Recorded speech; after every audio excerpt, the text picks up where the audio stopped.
Hello అండి, నమస్తే, జై మాతారా. ఫ్యూ మోర్ డిఎమ్స్ అండి. మంత్ర సాధన మేము యక్షిణి సాధనలు చూసాము.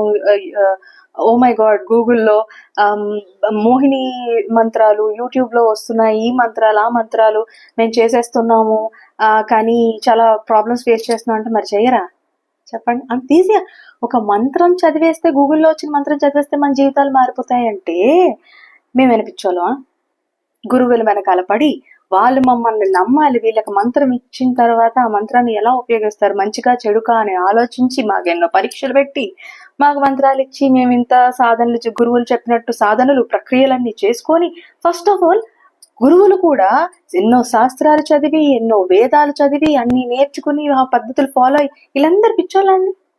ఇంత కష్టాలు పడి అంత ఈజీ కాదండి మంత్ర సాధన అంటే. దానికంటూ కొన్ని ప్రక్రియలు ఉన్నాయి, లేకపోతే చాలా బెడ్స్ కొడతాయి, లైఫ్ లో చాలా ప్రాబ్లమ్స్